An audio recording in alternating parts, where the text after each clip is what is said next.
CM Bhatti Vikramarka మాట్లాడుతున్నారు. Live చూద్దాం. ఆధారంగా అసెంబ్లీలో కూడా రెజల్యూషన్ పాస్ చేశాం. 10/10/2024 నాడు ప్లానింగ్ డిపార్ట్మెంట్ ద్వారా ఈ సర్వే చేయాలని రాష్ట్ర ప్రభుత్వం జీవో కూడా ఇష్యూ చేసింది. 4/2/2024 నాడు మొదలుపెట్టినటువంటి క్యాబినెట్ రెజల్యూషన్తో 6/11/2024 నాడు ఈ రాష్ట్రంలో సమగ్ర సర్వేకి కార్యక్రమం మొదలుపెట్టాం. మీలాంటి దుష్టులు దుర్మార్గులు ఉంటారని మొదలుపెట్టేటువంటి క్యాస్ట్ సర్వే మీద అనేక రకాలైన అడ్డంకులు కల్పిస్తారనే అటువంటి దానికి ఏమాత్రం తావు ఇవ్వకుండా ఉండాలని రాష్ట్రంలో ఉన్నటువంటి స్టేక్ హోల్డర్స్ అందరితో సమావేశాలు పెట్టాం. ఈ దేశంలో ఎక్కడెక్కడైతే దీనిపైన అవ్వాలని రాష్ట్రంలో ఉన్నటువంటి స్టేక్ హోల్డర్స్ అందరితో సమావేశాలు పెట్టాం. ఈ దేశంలో ఎక్కడెక్కడైతే దీనిపైన అవగాహన కలిగినటువంటి నాయకులు ఉన్నారో, అధికారులు ఉన్నారో, ఏ రాష్ట్రాలలో దీనిపైన కొంత ప్రత్యేకమైనటువంటి చొరవ చూపించి ఆలోచన చేశారు, వాళ్ళందరితో కూడా సమగ్రంగా ఆలోచన చేశారు.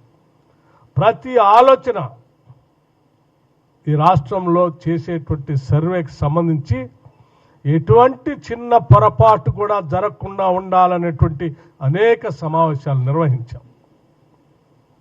అలా నిర్వహించి ఆ చేసే క్రమంలో హౌస్ లిస్టింగ్ 6/11/2024 అప్పటికే అనేక స్టేక్ హోల్డర్ సమావేశాలతో క్వశ్చనర్ తయారు చేసి మొదలుపెట్టినటువంటి హౌస్ లిస్టింగ్ 8/11/24 కల్లా హౌస్ లిస్టింగ్ అయిపోయి 9/11/2024 నాడు సర్వే మొదలైంది. అలా మొదలైనటువంటి పూర్తి సర్వే రిపోర్టు సంబంధించి క్యాబినెట్కి 4/2/2025 అంటే కరెక్ట్గా కేవలం ఒక సంవత్సర కాలంలోనే 4/2/2024లో క్యాబినెట్ రిజల్యూషన్ పాస్ చేస్తే ఆ పాస్ చేసినటువంటి క్యాబినెట్ రిజల్యూషన్ బేస్ చేసుకొని అటు శాసనసభలో తీర్మానం, ఆ తర్వాత జరిగినటువంటి తంతు stake holders meeting, questionnaire preparation, 150 house హోల్డ్స్కి ఒక ఎన్యూమరేషన్ బ్లాక్, ప్రతి బ్లాక్కి ఒక ఎన్యూమరేటర్, ప్రతి 10 మందికి ఒక ఇన్ఛార్జ్, ఒక mandal level officer, district level collectors, additional collectors ఇన్ఛార్జ్గా పెట్టుకుంటూ దాదాపు 1,04,000 1,12,000 పైబడి దీంట్లో ఉద్యోగస్తులందరినీ ఇన్వాల్వ్ చేసి చిన్న పొరపాటు కూడా జరగకుండా సెల్ఫ్ డిక్లరేషన్, అది కూడా ఎన్యూమరేటర్ ఇంటికి వెళ్తే అతను ఆ ఇంటి లెక్కలు తీసుకోవటమే కాదు, ఆ హౌస్ హోల్డ్ హెడ్ కూడా ఆ క్వశ్చన్ పేపర్లో తను ఇచ్చినటువంటి సమాచారం అంతా కరెక్ట్ అని చెప్పి సంతకం పెట్టించి తీసుకొని వచ్చినటువంటి సమాచారాన్ని పూర్తి స్థాయిలో అటు క్యాబినెట్లో కానీ సభలో కానీ పెట్టిన తర్వాత దాన్ని బేస్ చేసుకొని వచ్చినటువంటి సంఖ్యను ఆధారంగా శాసనసభలో బిల్లు ప్రవేశపెట్టాం. చూడండి, 17/3/2025 నాడు the bill has been introduced in the assembly on 17/3/2025. Bill passed in the assembly 17/3/2025. 42% reservation ఓబీసీలకు స్థానిక సంస్థల ఎన్నికల్లో చేయాలని పంచాయతీరాజ్ ఎన్నికల్లో బీసీ వెల్ఫేర్ మినిస్ట్రీ ద్వారా పంచాయతీరాజ్ ఎన్నికల్లో 42% రిజర్వేషన్ కల్పించాలని ఈ బిల్ పాస్ చేశాం. బిల్లు పాస్ చేసి మీరు చూడండి, కౌన్సిల్లో 18/3/2025 నాడు పాస్ చేసి పంపించాం. గవర్నర్ గారికి 22/3/2025 నాడు పంపించాం. Bill reserved by the governor for president's assent 30/3/2025. మిత్రులందరూ ఆలోచన చేయండి, నేను డేట్స్తో సహా చెప్పాను. ఇక్కడ బిల్లు పాస్ చేశాం. లెక్కలు బేస్ చేసుకొని సభలో అందరూ ఏకగ్రీవంగా ఆమోదించారు. పంపించిన బిల్లు గవర్నర్ గారికి పంపిస్తే గవర్నర్ గారు ప్రెసిడెంట్ గారి దగ్గర పంపించి అక్కడి నుంచి అలాగే ఉంటుంది. ఎవరు ఇవాళ ఆ బిల్ తెలంగాణ శాసనసభ ఈ రాష్ట్రంలో ఉన్నటువంటి ఓబీసీలకు 42% రిజర్వేషన్ ఇవ్వాలని ఏకగ్రీవంగా పాస్ చేసి బిల్లు పంపిస్తే బిల్లు ఆపింది ఎవరు? ఇప్పుడు భారతీయ జనతా పార్టీ ఆధ్వర్యంలో ఉన్నటువంటి కేంద్ర ప్రభుత్వం ఆపింది.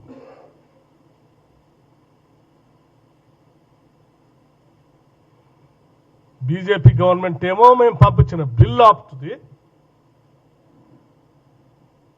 టీఆర్ఎస్ పార్టీ ఏమో 2018లో పంచాయతీరాజ్ చట్టం తీసుకొచ్చి 50%కి క్యాప్ పెడుతుంది. 50% మించడానికి బీసీ రిజర్వేషన్ మించడానికి వీల్లేదని చట్టం చేస్తుంది.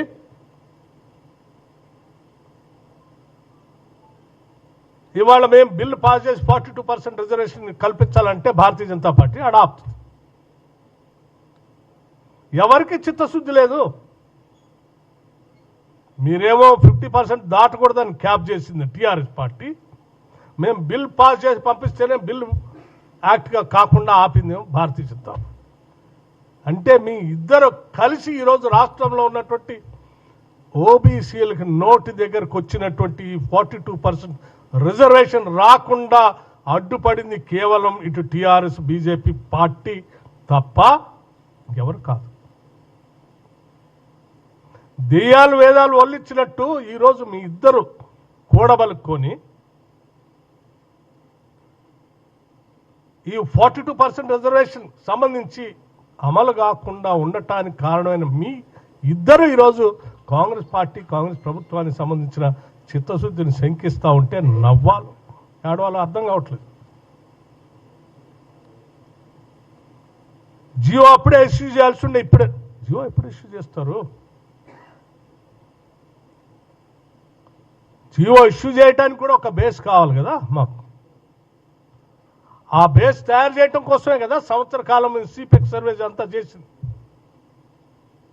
సర్వే చేసి కదా లెక్కలను క్యాబినెట్లో అసెంబ్లీలో పెట్టి పాస్ చేపించి సైంటిఫిక్గా దాన్ని ప్రూవ్ చేసి ఈరోజు బిల్లు పాస్ చేస్తే బిల్లు పాస్ చేయాల్సి మీరు అడ్డుకొని మీరు జియో ఇష్యూ చేసి తమాషా ఆడుతున్నాం. ఎందుకు ఆడుతున్నాం? మేము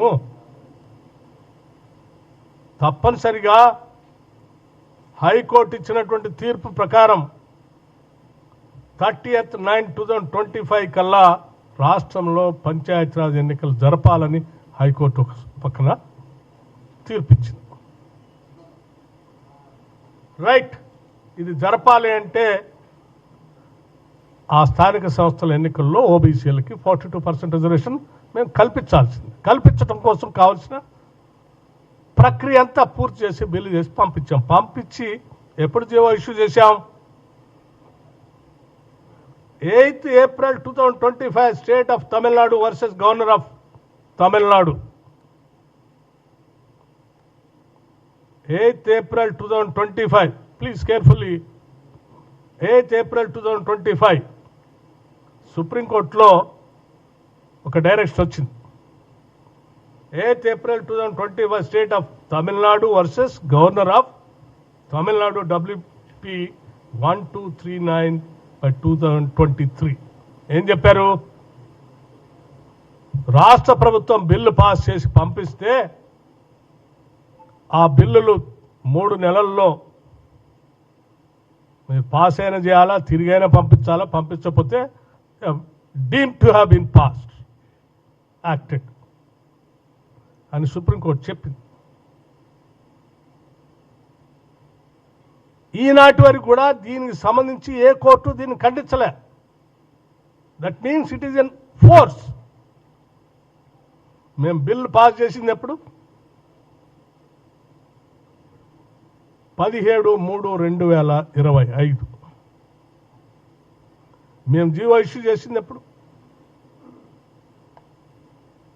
26/9/2025.